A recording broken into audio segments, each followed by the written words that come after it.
Can you smell the Rock is saving no one but his family and a useless white woman at the start? Spoilers. We saw San Andreas. It was okay. Sandy Anus. It was 12. Ooh. It was 12 rated. This wasn't even constructed like a disaster film. It was strange.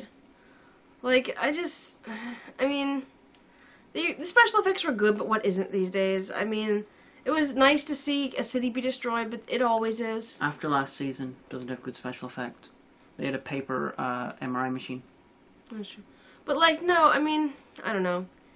In, like, any kind of superhero movie, it's always good to see a city get destroyed, you know. It was nice that it was a change of pace with San Francisco. Yeah, you never see the West Coast get destroyed anymore. I mean... Except for in Godzilla. Yeah. Well, oh wait, no, Volcano was on the East Coast, so I think it was like New York or something. No, that was Los Angeles. Was it? Yeah, okay. I think so. Yeah. No, Dante's Peak was in, like, the mountains, somewhere like the Rockies in the Midwest or something like that. Yeah. But anyway, we did not see Dante's Peak. Well, I did, but years ago. I saw it in the cinema as well. Didn't see Volcano until it was on video. Yeah, I caught Volcano on a cable TV debut kind of thing. So. Keith David was in that. Oh. But like, yeah, I am Goliath. If only I still had wings, I could fly. In this, like, It was in Volcano. I was so ready for this movie to be several different things that it wasn't, and like I couldn't really decide what it wanted to be. Like, you had this, you know, sideline with this seismologist, you know, played by what's his face? Paul Giamatti. Thank you. Who has just this insanely trustable face. Like, I'd want him as a college professor. But then they only really came back to him to, like, give information directly to the audience. And that made me sad, because I thought we were going to follow him in his scientific adventures. Hello, I'm Paul Giamatti, and my practically nameless Asian red shirt sidekick gets killed, and... No, his name was Dr. Ken Park. Was it? I remember that, yeah. Ken Park? Yeah. Oh, that's very unfortunate. Why? Ken Park is a rather difficult film to watch, involving children and sex and violence and suicide and murder and child abuse, and the guy who voiced the big fat one from SpongeBob SquarePants, you know, him. You see a wonderful long shot of him pissing, all in frame. I've never watched SpongeBob. But yeah, so then there was Broadway and Gargoyles. Okay. And the one good thing about this movie was it did open with a young white woman irresponsibly driving a very expensive SUV, answering her iPhone on the road, nearly dying in the first minute. And I was like, oh, this is great. Like, I wasn't eating popcorn, but if I was... And the car going over the hill. I had a gummy snake that was, like, really long. I got it at Tesco. And they showed her car going over, and they CGI'd the fucking car going over. Now... For about 100 years, Hollywood movies have been making movies set and filmed around California and throwing fucking cars off hills to make, you know, create the effect of a car going over a hill. In this one, they're like, nah, CGI that shit and we'll make it look unrealistic. So then you meet The Rock, and they're like, oh, see that this is his rescue helicopter team, and they all fought together in Afghanistan and Iraq, and they're buddies, and they're family, and they wouldn't be separated. And that's the only scene they're in. And I was like, I was getting ready for, like, you know, buddy team kind of movie, like The Rock being, I will lead you all, my brothers, into saving other people's lives. Yeah, the supporting guys are all... The supporting guys are all sitting in the back and being all like, we're characters, do-do-do-do-do, and then suddenly, well, that's the boss, and you have this, like, lens like flare as The Rock goes, with the light behind him, goes like, I do my job, ma'am. With shades and a helmet, he's like, oh, if you... They caught the plot bus into another movie. Yeah, they vanished. So basically, like, okay, I don't want to go full Tumblr, but California had a surprising lack of Hispanic people. Like, I was noticing this. Like, I'm not usually one of those people who's like, we must have every single shade conceivable of humanity in this movie, every single exhibition of ableism and disableism. Like, I'm not one of those people, but I'm like, there's so many more minorities in California. I am very sure. There were so many white people in this movie that they had to import them from the UK. Yeah. So, alright, so let me give you the basic setup. Right, so there's The Rock. And his wife, she has just sent him divorce papers. Because it turns out they had communication issues in their marriage following the drowning death of their oldest daughter. Now, that made kind of sense because I've heard of that happening before. After a child dies, the marriage falls apart, whatever. But, like, his wife is fantastically rich. Her boyfriend is, like, basically Donald Trump if he were young and a lot more rich and successful and not crazy. And this guy's a private jet. And, like, The Rock drove, like, a new Ford F-150, and his house ain't no slack in the California suburbs. Everybody involved is wealthy. And, like, at first I was pretty surprised, because, like, oh, there's a huge earthquake, and he has to go and rescue people, and he can't drive his daughter, you know, up to college, and they go camping and have bonding time. And he tells her, and he's like, I'm so sorry, sweetie. And she's like, no, Dad, there's people's lives at stake. You have to go. It's your job. We'll see you later. I understand. And I was like, whoa. I was ready for, but Daddy. And then he didn't go and rescue people. Well, okay. He was like, I gotta steal a helicopter and go find my family because fuck the people who need help. Yeah, and then, like, he kind of gets a little snotty with the wife, being like, oh, his ex-wife, like, I didn't know that you guys were moving in. And then he calls her from his fucking helicopter while Plot is having to be like, I'm sorry, I was kind of snotty with you yesterday. And I'm like, oh, Jesus, they're going to get back together. And then on the new boyfriend's private plane to San Francisco, he's like, look, listen, daughter character, I know that you have something special with your dad, and what I have going with your mom, I don't want to get in the way of that. So don't ever feel like that's a problem for me, because I respect what you have, and I'll never try to take his place. And I'm like, wow. So you could tell this good guy... stepfather kind of guy. Yeah, so like with Carrie Elways in Liar Liar, or Pierce Brosnan in Mrs. Doubtfire, this is the sort of guy that's going to be the villain mainly because the hero is... not someone else. The estranged husband of the woman he's dating. Yeah. So it's like, just for entirely for plot reasons, he's going to get shafted. It's just like, we need you to be a bad guy. We're not going to show any evidence of that until it actually happens. And he's like, okay. Like, here's all this evidence that you are actually a really good person. Now, he does react in one way, like when one of the huge earthquakes hits. They're trapped in some kind of Bentley or Rolls Royce or some kind of incredibly fantastically expensive car. And the chauffeur is killed because basically part of a cement pylon in an underground car park just crushes that part of the car. And she's stuck. And he's like, oh, I'm going to get help, I'm going to get help. So he runs out of the car park, up the stairs, into the building that he owns. I'm trying to get help. And he's like, please, my daughter, whatever, there's a girl trapped. And he says to a security guard, he's like, sir, you have to move on. And then part of the building falls on him. And you think, oh my gosh, he must have been crushed. And then you see that he was fine, but it got his shoe, and he goes into shock. And the guard's like, sir, you have to get out of the way, come on. And he just blindly wanders off. And I know that was supposed to be he left her moment, but I'm like, wow, that's really realistic. He went into shock, and he just followed authority like anybody in shock would do. And this movie's so American, you guys. Because, like, and that's so us, too, to be like, oh, well, the cowardly villain will do something that a normal person would do and have normal weaknesses, but the hero, you know, he's trained to always react and always do things and know everything. And the hero will abandon the people he's supposed to look after and he's paid to look after. Yeah. Instead, go after his daughter, who's another fucking city, who, the last time he had contact with her, she was fucking fine. Right. She doesn't, oh, by the way, I got out, you know, these brothers... They saved me. I'm fine. I'm in San Francisco. And he's like, don't worry, because he went to the top of the building where the wife was and rescued her off the top of the building with his helicopter. That is not his, that belongs to the county, because he was supposed to go into Nevada. Although, the point is that there was the Hoover Dam is destroyed, and there's a huge crisis in Nevada, but then a squillion billion, like 11-point Richter scale of things happen in California. So I'm guessing that it becomes like a go for as many people you can save. But still, he could have been saving and helping so many people. He's a first responder. Yep. But he's like, oh no, I better take my wife and, you know, fly 2 hours north to San Francisco to save one person. And this is supposed to be heroic. Admittedly, he has to rescue her because of, you know, contrivance and weirdness and shit like that. The Rock, you, sir, you are not Angus MacGyver. Don't you dare think that you are. Because MacGyver, he could pull that shit off. He had no reason to do it. But he did. Admittedly, because the film said so, it turned out to be the right thing to do. And even though how unpractical it is. But Ewan Griffith's character is apparently a villain for... The Rock should not have been the hero of this film. Yeah, basically, actually, his daughter should be. So, like... Yeah. His daughter, well, she's sitting around waiting for her mom's boyfriend to be done with whatever business thing he's doing.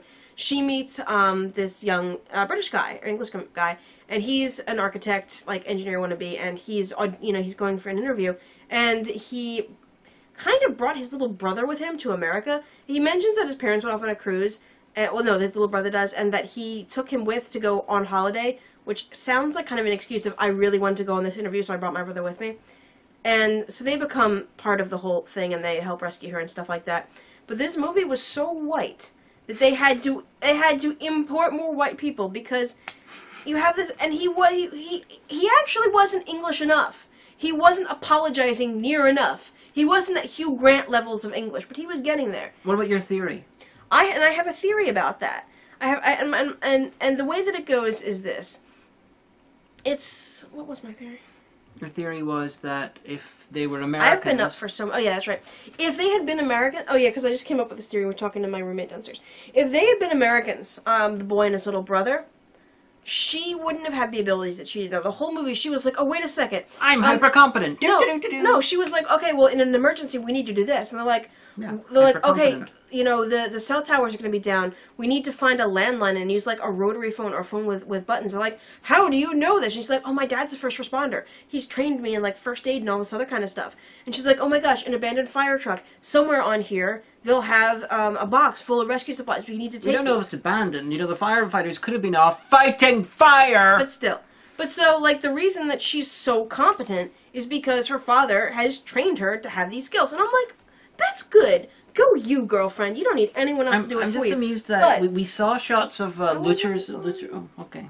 But so, you know, she has all these skills, and, like, at the end, they're like, thank you for saving my daughter. And he goes, actually, oh, thank you for being there for my daughter. And he goes, actually, she was there for us. Like, these, you know, one's a little kid, and the other's, like, this incompetent, you know, upper-middle-class British guy. And I think that if they had been American characters, she wouldn't have had the skills that she had, and there would have been some excuse for them to have the skills. Like, you know, the guy used to go camping with his buddies all the time, or, you know, the little brother just got his Eagle badge. And I think that the thing was, because you told me to say this theory. I got to an addendum to it. But I think that the thing was that we had to show, oh, well, they're guys, but they're European. See, Americans, we know what to do, and Rock's gonna do it. The very fact that they were British, that they were European, but they were like, oh, what are we gonna do? There's a crocodile. Europeans There's no crocodile. Are, you know, socialistic, liberal, effete elites. Yep. Always do it. The only possible way I can see it happening in a Hollywood movie, to have those two characters be American and be the way they were, was if possibly they were East Coast intellectuals. Oh, yeah, that's true. That's true. You know. But whatever, there's plot stuff I'm missing. It's just this movie wanted to be so many different. It was like Pearl Harbor. Pearl Harbor wanted to be two different movies, and it was neither competently. And this one, looting is weird because whether looting is good or bad is entirely dependent on who's doing the looting, which is exactly the same as the American media, actually. Yeah. Oh, if it's college kids after a game, oh, boys will be boys. If it's people of color protesting, oh, let's shoot them all. Because that's how America works. There's the example of from Katrina. The white people were scavenging, black people were looting. Yeah, it's terrible. It's horrible. Your main character, you can steal. America is horrible. Your main characters can try to steal people's cars. They end up stealing a car, but apparently it's totally been stolen by someone else. Yeah, like there's a part where like it had been hot-wired, and like The Rock is like, oh, don't worry, and he's like going to like re-hot-wire it, and the guy puts a gun to the base of his forehead, to the base of his skull, and stuff like that. And then so he basically, because he a soldier, grabs the gun, punches the guy out, and runs away. And I'm like, how do they know that that wasn't the truck's original owner, who thought that The Rock was the one who was stealing it? Looting is okay, depending on if you're they stole a helicopter, they stole a truck, they stole a boat. It's like planes, trains, and automobiles, but like... But stealing. Yeah. And then they have okay, tsunami happens, even though the epicenter of the blast was the earthquake was apparently either San Francisco or inland, but the tsunami... That's a weird kind of sine wave that the force would go out to sea and then back. It bounces off the Japanese shield that they put in there after the last time. Like, literally, Hawaii would have been in deep shit. Yeah. But that's, I mean... So it bounced back, and they're all like, tsunami's happening, this makes no sense, but it's still happening. But like, Dante's Peak. Dante's Peak was like, holy shit, what worse could happen? Like, there was a point where I turned to her and said, and now the moon is going to fall on California. Well, you know, this is one of the great examples of people writing what they know, because... In Hollywood, the people who get films made tend to be well-off people living in California. Aye. And this is bad things happening to well-off people in California. And, okay. And you saw the Hollywood sign falling, and I snickered. I don't know why, but I did. Disaster films typically are constructed like Friday the 13th movies. Come again? In that there's a massive crowd. You give them soap opera-ish stories that's going on, so they're recognizable before they die. Now, this is the setup. Everybody dying everywhere. This was the setup in the disaster films, mainly of the 70s, less so now. But this was not set up like that at all. In this one, 2 main characters die, and one of those was a literal red shirt. Yeah, he was wearing a red shirt. The villain and the literal red shirt. Everyone else survived. So but he wasn't really a villain, though. Well, the film thought he was the villain. Yeah. So, even though, he did one bad kick the dog moment and that was it. But, he was standing on the Golden Gate Bridge, and there's a part where the tsunami comes in and all the boats in the harbor or in the bay are racing to get up the swell before it crests, which is true physics, that's how that works. And this is The Rock and his wife are about to get over the crest. A fucking cargo tanker comes up. It was a quick time event. I can almost see, press X to dodge. And then there are all these, like, the containers are falling off, and I thought to myself, this was so, and I'm sorry, Dumpling, I'm sorry. I thought to myself, oh my god, there are so many Chinese refugees drowning on that ship. Because a lot of times people who are disreputable will, tell people, we're going to get you to America, and then sell them into sexual slavery, and they come in those cargo holders. But then, basically, because all the water has created the swell, the cargo tanker hits the bottom of the bay and upends and just takes out the Golden Gate Bridge. And for some reason, he's on the Golden Gate Bridge, and he's like, what? And then one of the huge cargo containers just goes, wha-bam! And then the whole bridge is just washed away. And I thought to myself, that can't be how he dies, because the main characters have to know that he died and see, aha, he died for his hubris and douchebaggery and meh. So I was on like a big. Well, go because Where was I before you broke in? Kick the dog moment. Yeah. The characters. Okay, disaster films. You got that set up so that it helps you not realize who's going to live and who's going to die. It's a mystery. Usually, you can broadly work out who's going to survive. Like a slash film is going to be the final girl or whatever. But if everyone's got equally shitty soap opera storylines. At least the main characters, sometimes you get cannon fodder. But, so it's harder to tell who's going to live and who's going to die. And that's why disaster films, it's hard to tell. But in this one, since only 2 of the main characters actually died, it's a bunch of people you've never seen before, what you have is the impression, subconscious impression, that what you have is a natural disaster happening with 4 or 5, or what was it, 6 main characters who survived, who are fucking immortal. Who are invulnerable. Take an amazing amount of physical punishment. I was happy the scientist team at Caltech survived. I was like, go scientists. I was rooting for your plotline the whole time. So they're trying to get to Ewan Griffith's building, and I noticed this partway through. The very top of the building, because it's still under construction, or maybe it's not, but it looked like it was. No, it was, because remember he said in the beginning when it's done. Yeah. It looks like the smokestacks of the Titanic, and it sinks, so the building sinks, and there were big fucking cranes on the top, and I was like, someone snuck in these really obscure references to Belfast. City of Cranes. If only the cranes were yellow. And I was thinking about this, because basically this... so we didn't They should have had guys running on the rooftop as well. They should have. And then playing near, oh my god, today. But, so, basically, what happens is, it made like a 7-point-something earthquake in Nevada that takes out the Hoover Dam. And they realize, oh my gosh, these scientists, the seismologists. Here's my impersonation of Hoover. Damn! Stop it. And they're like, oh, wait a second. This method that we figured out worked. We can predict them. And basically what's happening is you have like 9-point-something, earthquakes just going right up the San Andreas fault. And... it is San Andreas' fault. Stop it. I mean, like, it was scientifically interesting and stuff like that. So that was like the main plot of this. But I was thinking about this, like... And then again, like, they have a news person like, oh, and rescue efforts and, recovery have already begun in the Bay Area. I'm like, fuck the Bay Area. You have several cities in California that have been utterly decimated. Millions of people are dead. And I thought to myself, Jesus Christ, a catastrophe on that scale might bankrupt the federal government. There's not enough FEMA resources to take care of that. You'd have resources streaming up from Mexico, through Baja. You'd have people coming down from Canada. You'd have you'd have to call the UN, and you would need aid from basically, the right wing would go nuts and paranoid. Well, okay. Be like, we told you San Francisco would get it in the end. Oh yeah, the televangelist for the next 200 years. There's a part where like the Paul Giamatti scientist is broadcasting because there's a reporter with him, and he goes to the film department and says, "I'll give you an A if you hack me into like the local news broadcast." And he's like, people of San Francisco, you need to do this. Try to get to higher ground. And I said, quick, everyone, stop committing sodomy right now if you were going to. But like, I thought about this.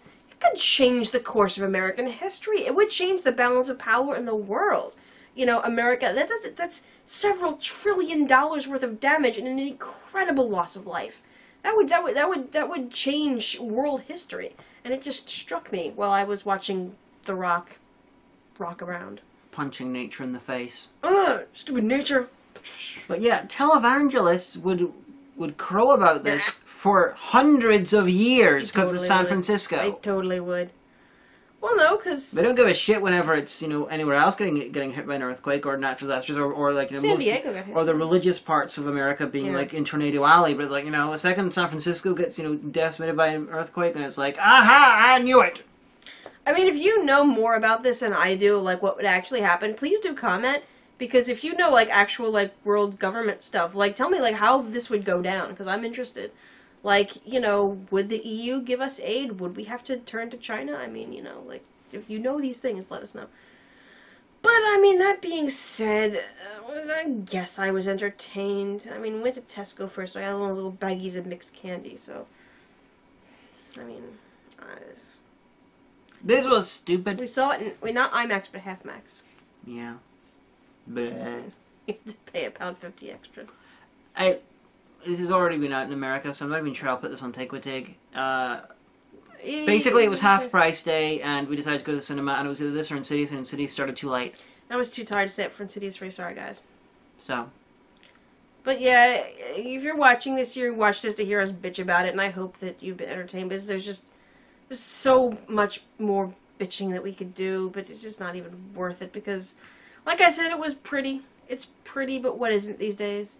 It was nice watching a city, get destroyed, but it was 12 rated, so he knew nobody was going to get dismembered or anything. It's going to be a very short-lived happy ending, as the mother and The Rock and his wife both die of like catastrophic lung conditions from breathing in all the smoke from like all those people who were 9/11 that died of a horrible or are now suffering with horrible respiratory syndromes because of all the powderized stuff they breathed. And the British guy is going to die because getting sewage into his bloodstream and all. No, you know what they probably did, because they showed him being like at the FEMA camp. Probably what they did is they sterilized it immediately, and they're giving him massive doses of Cipro or some other really hardcore antibiotic just in case. I like to pretend everyone's going to be dead. Not the little British boy. I liked him. You hated him at the start. I hated him at the start because he used to be one of those kids, but then he turned out to be like actually pretty realistic. So I figured towards the end of the film, it's really cute because they kiss, and he goes, "Oh, Mom's gonna love her." I was like, "Aw." I really expected at the end of the film for the British guy to be all like, "Oh, I don't want to be an architect anymore. I want to work for like the Los Angeles fire people." Before we end, this is the best part. In a helicopter. Like they're looking out over the bay and the remains of the Golden Gate Bridge, and she says to him, "Now what?" And I said to her, "No, we rebuild." And then I did a flyover of like, what looked like two of, the red helicopters that he has. And then all of a sudden, randomly, on the remnants of the Golden Gate Bridge, there was no one there to do this. It just happened. This huge American flag unfurls. Like 10 times bigger than the Star Spangled Banner, if you've ever seen that in the museum. Yeah. The huge flag. Like I don't know why it would have been on the Golden Gate Bridge to begin with, but then all of a sudden he turns to her and he goes, "No, we rebuild." And I said, See? That's how American movies end, and the crowd in Derry was not impressed, I guess, with our American ingenuity. If there was a post-credit sequence where Nick Fury came in and tried to enlist the Earthquake for the Avengers, I would have been impressed. Yeah, where was Captain America during this, huh? Asshole. He lives on the East Coast. Yeah, but he can, like, what's he gonna do? They have a fucking Is he gonna punch the Earthquake? They have a helicarrier. They can, like, fly the thing. He's gonna punch the Earthquake. His powers are he's strong and he's fast and he's able to leap around. Like, throw his shield, and the shield can pick up people like the only Avenger who'd be useful in this situation, really useful, would be Iron Man. Especially with his iron drones. Oh yeah, because he could have them all dodge in and like fly save around a whole grab bunch of people. Yeah. Hulk will smash tsunami! There's not Hulk's best plan. Woo! Like, even Thor can only save one person at a time. That's true. So. And if he uses lightning powers, like in the Flood, he might accidentally electrocute Scarlet Witch and Vision would have been really useful. Yeah, that's true. So Avengers, get your shit together. Stop letting us down. Assholes. See, though, I guess that's right, because in DC, they would have been like, oh, Superman was totally there doing something else. Like, one of the, I will never forgive DC for, and I don't know what Marvel was up to at the time, but I remember being in Showcase Comics at the Granite Run Mall in Pennsylvania. And this was like maybe 2 months after 9/11. And I'm just looking at the new releases, and there's like Superman like crying over the Twin Towers or something. I'm like, excuse me, what? And apparently it was like this episode of like Superman running around saving other people and doing other things during 9/11. And it just, for some reason, it just pissed me off so much. And I was like, that is so terrible.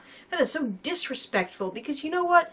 Sometimes bad things happen. And guess what? It's not Lex Luthor's fault. And it's not Magneto's fault. You know, it's not Thanos' fault. Magneto in the comics destroyed the entire of New York one time. Well, you know, Ultimate Magneto. But like in real life, sometimes bad things just happen. Really horrible things happen, and a lot of people die. And you know what? Superman didn't stop it because he wasn't there. And you know what? He shouldn't have been there because he's not real. I just found that so disgustingly disrespectful. Especially considering DC. They tend to have fictional cities who are all based on Metropolis and Gotham and all, which are Bloodhaven and stuff, which all tend to be based on New York. Comes the town of Bloodhaven. Our Chamber of Commerce Well, Marvel is actually based on New York. Yeah. They are like obsessive about New York. Most of their heroes if they live actually around New York. did do something, just comment. Just let us know. I think I could be wrong. Marvel didn't do something about the actual disaster. What they did was show the superheroes. Basically saving people in the aftermath. Okay, I could deal with that. But it's just, I was like, so. shut the fuck up, Superman. I thought you were dead. Piss off, asshole. He was dead for about 3 weeks. Yeah. But yeah, that had nothing to do with San Andreas, but there you go. Oh, back on superheroes. Partway through this, I realized I would like to see a superhero film from the bystander's point of view, which is like a disaster film. Like it's the finale of a superhero film, like the finale of the Avengers, and it just follows some regular people trying to survive in the colossal city destroying situation, and make like the Babylon 5 episode about the lower workers who are trying to react to what the main characters do week in, week out, or the Lower Decks episode of Next Generation where you have ensigns who are talking about, oh, I don't trust what's Picard doing, oh no, we don't have all the information, and horrible things are happening. Oh god, there's the Red Alert thing again, it's the 5th time this week. Yeah, basically, but you just have some regular people, and the whole film maybe takes place over 2 hours during the fight, and like they see glimpses of the fight happening and stuff, and they're not sure who's fighting or what's going on because they don't have that information. Oh, you know, I ran a Mortals campaign in World of Darkness called In the Heat of the Night that took place in a small southern city where all the characters were a police unit. And they were there was like major supernatural, there's werewolf stuff and vampire stuff going on, and there was actually this huge mage story arc that was going on, and they were just reacting to the bits of it. You know, like the little parts of that touch mortal society. Yeah. And it was really fun to run, and the players seemed to have fun. But yeah, it would be interesting for Marvel to do it. But then again, I think Marvel should do a next wave film just to parody themselves, so. Nah. But we're running out of battery power, and I'm running out of steam. Yeah. It sucked. Don't bother. Just it'll be on Netflix in like 2 weeks, you guys. Just, you know. And just so you know, for how long it takes on average for these videos to reach you, hello patrons. This is Tuesday night about 10 o'clock. No, it's like 11. Don't lie to the people. Half 10 or 11, and you'll, GMT. So now you know how long it took for me to get this uploaded. Woo! Because I gotta take it off that, convert it, render it, extract it. Takes ages. Pop it, fix it, quick, upload it.